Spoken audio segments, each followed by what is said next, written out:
Всем здорово, чуваки. Сижу, штопаю свои старые перчатки рабочие, единственные, которые у меня есть. Одна зеленая, другая черная. Штопаю их, да, чуваки. Мне вообще похуй. Что вы думаете, на самом деле? Если надо будет, я и носки буду штопать. Потому что нет у меня денег 20 центов их покупать каждый раз. Они каждый раз рвутся. Зато есть иголка и нитки, блядь. Все как в Советском Союзе. Так что все, не пиздите. Давайте лучше смотрите видео.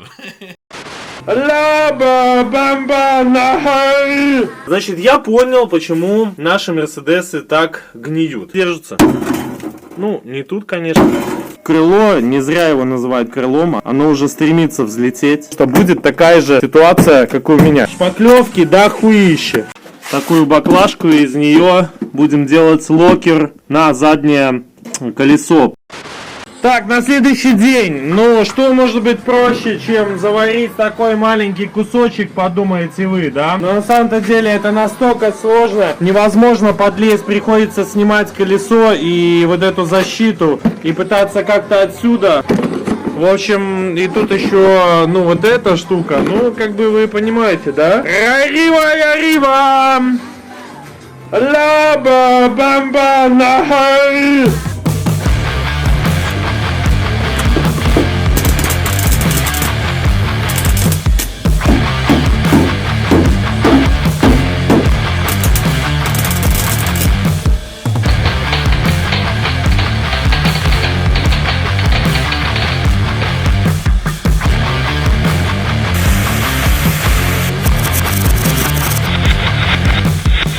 Где-то нормально получилось, где-то не очень. Заварил вот эту часть и заварил, как я вам показывал, за локером этим. Значит, даже зачищать не буду, потому что все равно обрабатывать потом уже только буду. В следующий раз это все закрывать, швы все равно надо будет зачищать перед обработкой. Ну вот так коряво, но хотя бы держится и дырки нет. Значит, я понял, почему наши Мерседесы так гниют. Машина сделана из разной толщины стали. Если лонжероны сделаны, ну, я вижу тут по профилю где-то 1,5 миллиметра, вот этот лонжерон, то есть соединение, то есть листва, это, к примеру, вот эти части, которые вот таким образом склеены, то они сделаны, короче, из толщины металла, ну, я даже боюсь просто назвать это металлом, я бы назвал это фольга, конечно. Вот это 0,8, да? Вот это 0,8 металл, вот он гнется.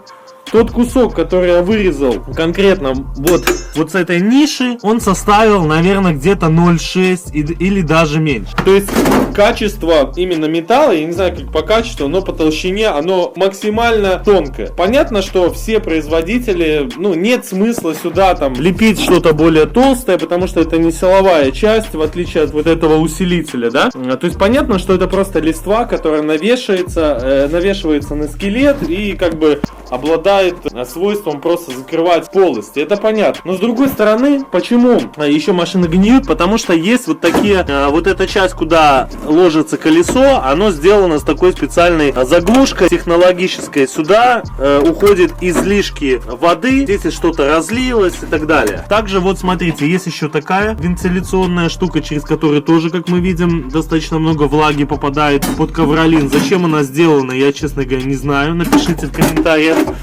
В общем, я, конечно, понимаю, мне люди говорили, что инженеры Mercedes не зря свои деньги и зарплату получали, когда вот это все выдумывали. Но, честно говоря, я понял, что мне Вообще похую. что они там выдумывали. Раз это все гниет, я буду вынужден не выдумывать никакие технологические отверстия, а просто нахер все это заваривать. Потому что единственное, как это может помочь, это когда у вас что-то разлилось. Но так как я не планирую что-то разливать в багажник, то, соответственно, эти технологические гниющие отверстия мне, соответственно, не нужны. Если что-то разольется, я это спокойно уберу тряпочкой или оставлю летом багажник открытый. Это все и так давно там высох. Во-первых, почему мой гниет? Почему так? Сюда был удар, пацаны, сюда был удар защитой, и эта задняя часть была делана очень плохо с использованием шпаклевки, как я вам показывал. Это не родная фара Депо, это не Bosch никакой. Поэтому, ребят, ну что говорить, если плохо сделали зад, все равно это выглядит. Я сейчас вам покажу фотографию. Вот человек купил Volkswagen Polo для работы в такси. Значит, и Volkswagen Polo с завода. Вот, посмотрите. выгнил за 3 месяца, выгнивает вот таким вот образом багажник. Вот посмотрите, 3 месяца и 25 лет. Будем смотреть, как эти Polo будут себя чувствовать в 25 лет, так же, как мой Мерседес. Мне кажется, что большинство из них будут уже на авторазборке. Вы говорите, что гниет, но как она может быть иначе, если машина после ДТП, плюс с этими технологическими заглушками, такой толщиной металла, который я бы даже, ну я не знаю, я бы даже шоколадки в такую фольгу не обворачивал. Вот эта часть, естественно, ей уже конец. А вот тут все вокруг только зачистить преобразователем ржавчины в грунт, покрыть, и все будет нормально. Тут понятно, что тут ненормально, особенно с днища, там это все покрыто специальной мастикой, там довольно-таки такой неплохой металл, я вам хочу сказать. То есть еще неплохо все держится. Если бы это все вовремя можно было бы обработать, я думаю, что это бы давно уже ездило. Ездил бы неплохо. Вот смотрите, тут нашел нишу. Конечно, можно было бы это все переварить, это все корыто, но я не хочу это делать. Все не так-то плохо, я вам хочу сказать. Довольно-таки неплохо. Мне очень нравится, между прочим. Блин, если бы эта машина не попала в ДТП и прошла бы нормальную антикоррозийную обработку, это ходило бы довольно-таки долго. Притом, конечно, ну а как оно могло себя чувствовать через 25 лет? Я вот не представляю. То есть, как оно вообще, в принципе, могло себя чувствовать? Когда тут абсолютно ничего не было обработано. Ездящее непонятно где.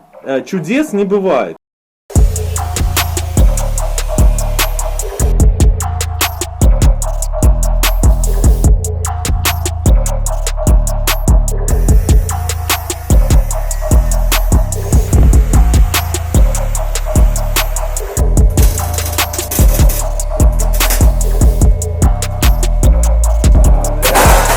Как воняет! Выделяется очень много этой белого говна этого, которым дышишь. Обратите внимание, вот эта оцинковка, да, которую я варю, она все равно выделяется и входит в реакцию даже со швом. Я его не зачищал, ничем не обрабатывал. Вот обратите внимание, как себя ведет мерседесовская вот эта сталь, да? Видите, она сразу за пару дней, она все уже в ржавь входит. А посмотрите, как ведет себя оцинковка. Она белая. То есть она такая, которая была. Вот это белая. А посмотрите, коррозия на мерседесовском металле.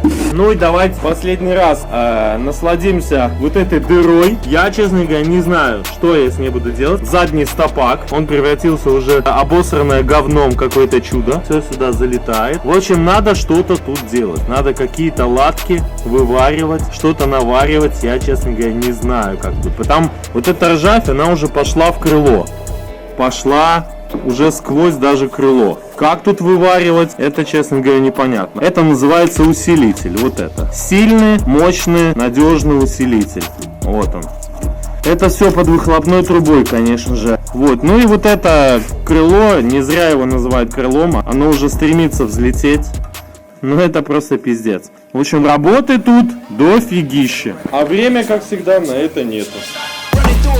Influence adolescent presence, I'm succumbing to it. I've been giving yeses when I shouldn't do it. I can be rejected, but the moves elusive, and I'm barely moving, but I'm still gon' boost 'em. I can work on winners when I know you're losing, so I work the winners and they throw the deuces. Чуваки, ну вот смотрите, сколько сюда говна забивается. Вот вы мне объясните, как это все. Я просто удивляюсь, как это все еще не выгнило до этого. Если у вас где-то сломан вот этот локер просор, сразу бегите в магазин и покупайте его, потому что будет такая же ситуация, как у меня. Видите?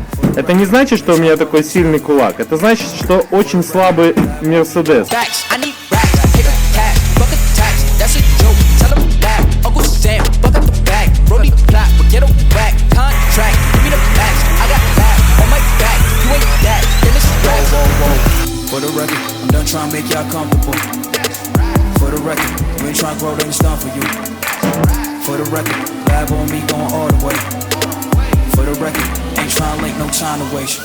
Видите, тачка получала взад, попытались они шпаклевкой вывести, короче, тут что-то. Срезали локер, короче, и поэтому это все выгнило, блядь. Шпаклевки, да хуище. Берем обыкновенную такую баклажку, и из нее будем делать локер на заднее колесо, потому что вот эти не подходят никаким образом. Сами видите, что, то есть, будет все равно сифонить. Ну да, ребят, в колхоз, но я вам сказал, то есть меня интересует прежде всего функциональная составляющая, и специально локер я не буду покупать. А кусочек вырезать из канистрочки и на пару шурупов, это святое дело, я вам хочу сказать.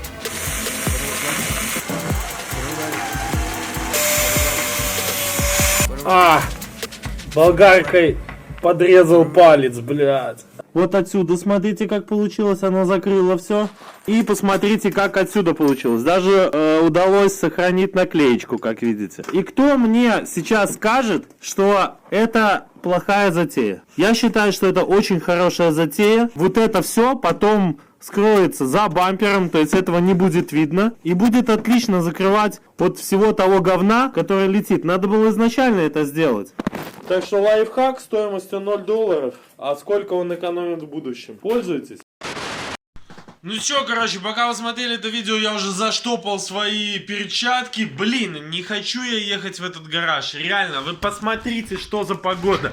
Посмотрите, какая срань. Вон там моя тачка стоит, видите, запорошенная снегом.